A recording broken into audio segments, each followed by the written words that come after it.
So I just watched through For Your Eyes Only, and I thought this movie was okay. I didn't really understand the story too much. I felt that a lot of the plot wasn't really easily explained that well, and it was quite hard to follow what was going on. But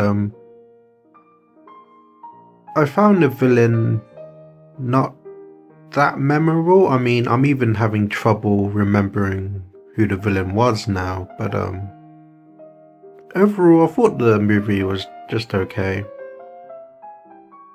So I just watched through Octopussy, and overall, I actually quite liked this movie. There was some pretty incredible action scenes, and the stunts was pretty impressive as well. And I think that's something that I've not really touched on without these Bond movies, is that a lot of them have really incredible action scenes, and such as like car chases, train chasing, aeroplane chasing, boat chasing, just lots of variety really. And the stunts that the actors do are really impressive to me. Not saying that the stunts in modern movies isn't impressive in their own way, but I feel that watching these old movies, the stunts that the actors do seem much more risky, like they're actually putting their lives in danger, such as like in these car chases and stuff. I mean, in this movie, there's a scene where the car pretty much throws itself into a river, and then there are these two actors on the boat who are about to get hit by the car, so they have to like jump out at the last second. And one of them actually managed to hit the water just fine, but the other, just before he hit the water, as the car hit the boat actually hit the actor and then kind of flung him spinning into the water. So, I mean, you can actually see the actors actually putting themselves in actual danger, and then even getting hit that wasn't part of the original plan really. So you have to like I guess for me, I have to kind of appreciate what the stunt actors go through, and showing that, you know, they're risking their lives just for a particular scene in the movie. But overall, I thought the movie was pretty good. I thought the actor, the villain, sorry, was the main villain himself wasn't that memorable, but it's his kind of sidekick villains that kind of became a bit more memorable and had a bit more iconic scenes for me. So overall, I quite liked this movie.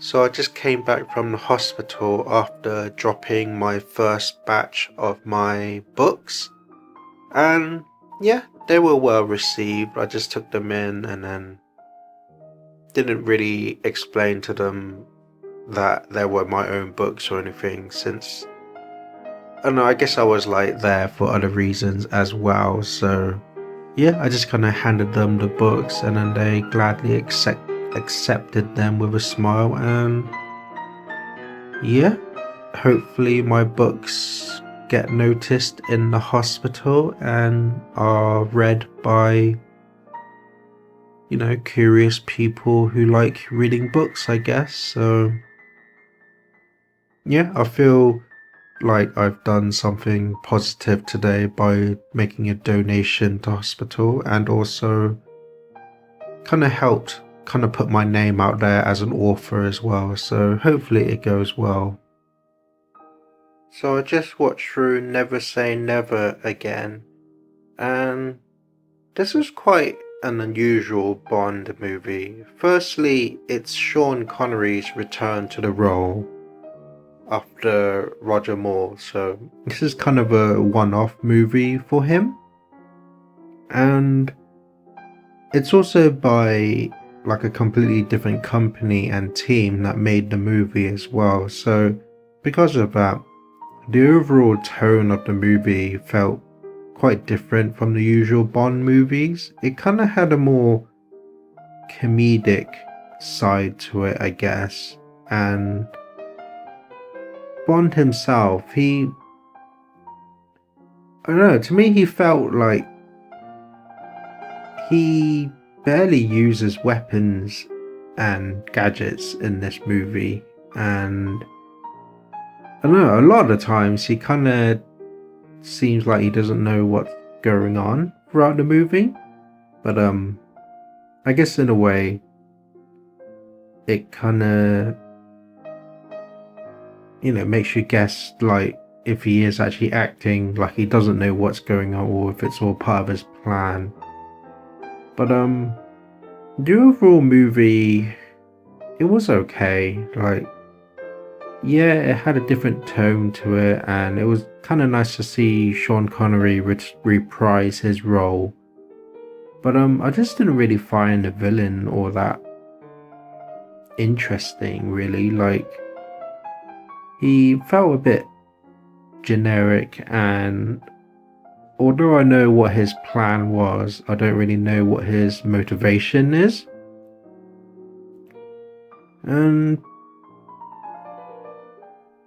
yeah, overall, it was just quite a different tone of a movie for Bond, and overall, I thought it was just okay, I guess. So I just watched through A View to a Kill, and so this movie is actually quite interesting because it turns out I actually seen this movie before when I was really, really young. And as I was watching it, I definitely started to remember some parts of the movie and some specific scenes. And the weird thing is, I always thought those memories were part of GoldenEye, a later Bond movie, such as the part where Bond is driving in a half car. And yeah, just watching it definitely brought little bits of nostalgia for me here and there.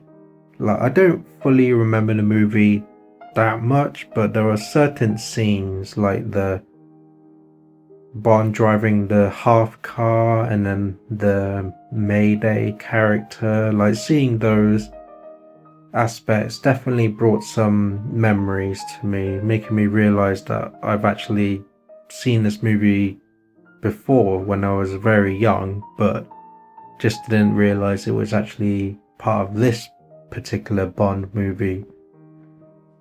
So I guess watching the movie definitely does bring up some nostalgia for me, but at the same time, I thought the movie itself, it was okay. Like, I didn't really find the main villain all that interesting, and didn't really understand what his motivation for his plan was, really.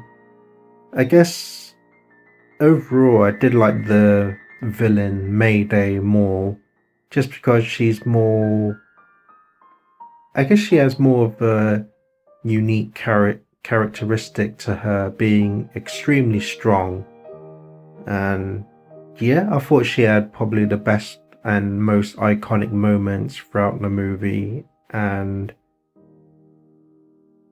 listening to the song that plays at the beginning definitely brought some memories for me as well, because I've always been aware of that song, but I just never knew it was actually from a Bond movie. So when I heard the chorus, that's when I instantly recognized the theme. But overall, yeah, the movie itself was okay, but at the same time it definitely brought some nostalgia for me.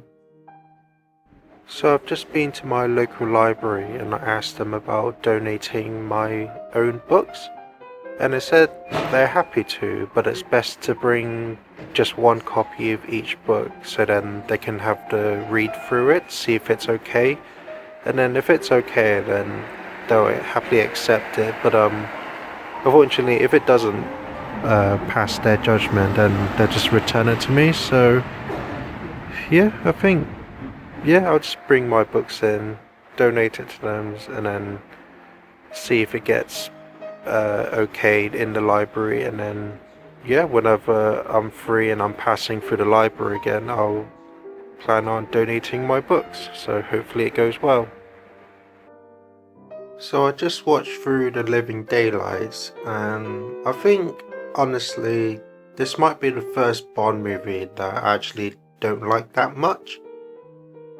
I guess the reason is because there isn't really any memorable characters in the movie for me. Like, none of the villains really stand out. The main villain was quite bland, and then his henchmen didn't really have any like unique traits or personality, and then some hero characters were quite forgettable as well. Like, I'd imagine I'll probably forget about a lot of this movie like in the next few days. And I think Bond himself, so this is the first movie that Timothy Dalton played Bond, and nothing against the actor, but I don't think he really fit the role of Bond that well. Like, they made Bond really serious and not really have much comedic side to him or much of a personality really, and I suppose that's fine in a way, because I mean, everyone has their own preference for how they like a character to be, but for me personally, I've come to know Bond to be, yes, he's a serious character, but he's kind of known for his really quirky and quippy one-liners every now and then. And then he also does have like a fun side and comedic side to him as well. But I feel that Timothy's portrayal of Bond just kind of took a lot of the charisma and personality out of Bond and just made him just serious and kind of bland, really. So I will say the one thing I probably did like about the movie is the music.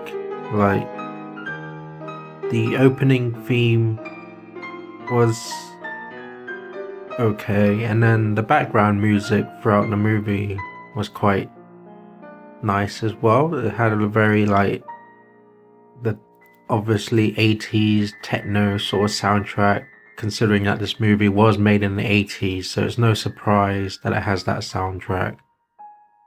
But yeah, overall I just wasn't that keen on this movie. So I just watched through License to Kill, and although this movie didn't have that many memorable characters, I actually quite liked the story, just because this was quite a personal story for Bond, and you know, the villain basically hurts one of his closest friends, so Bond basically goes on personal revenge, and I suppose it was kind of nice to see this side of Bond to actually, I mean, he's always a serious character, but to see him be this emotional and be even in a different side of seriousness to him was kind of cool to see, I suppose. So I guess there were some pretty interesting stunts towards the end of the movie as well, so those things really kind of added a unique twist to the whole action scenes and stuff, I guess. But yeah, overall I enjoyed this movie more than the previous movie, so overall I kind of liked this movie.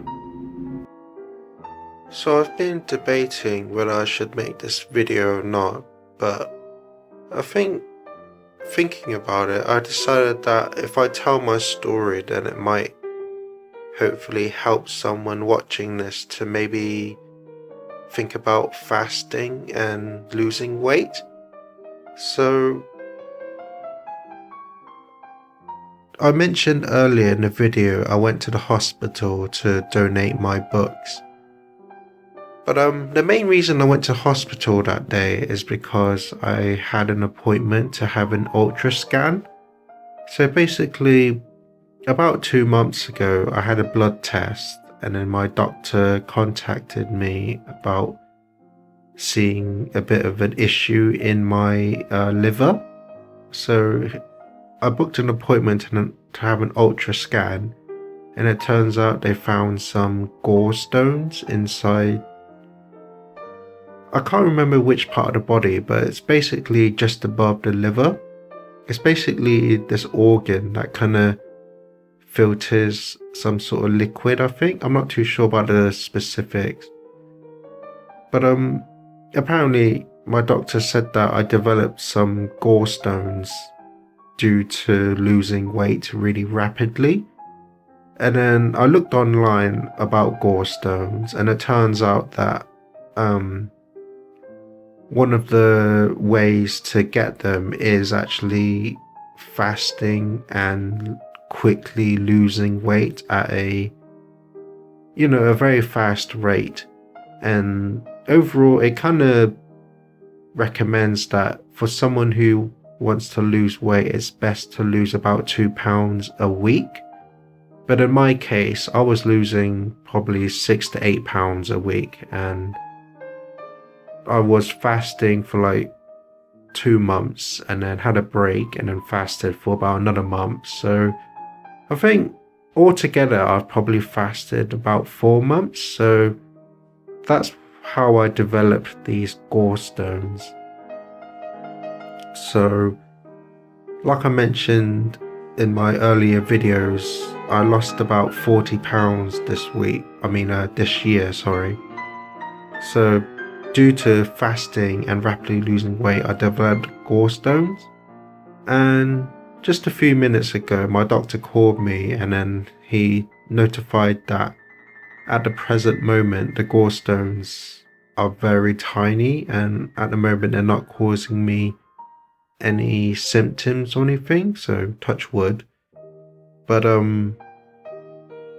for the moment, he says there's no need to take them out or take any action. So unless I do start developing symptoms like a really bad stomach ache or like pain in my back and stuff, then I'll have to reach out to him again. But I'll leave a link in the description if you want to know more about gallstones. But yeah, I was debating about making this video since it's quite a personal and private issue for me. But I felt that in the end it might be wise to, kind of share my story and then help someone who's maybe thinking about fasting or dieting, just to kind of, how do you say it? Kind of just offer them information of the risks that they're maybe taking with their body. But yeah, hopefully my story and this video helps someone who's planning on dieting, and if anything does occur with these gallstones, then I'll be sure to update you in future videos. So I guess that's pretty much it for this week, so hopefully I'll see you next Saturday. That's it for this video. My name is Hoiman, and please consider subscribing. I'd really appreciate it. And remember, always look forward, keep hope alive, and remember, you're somebody.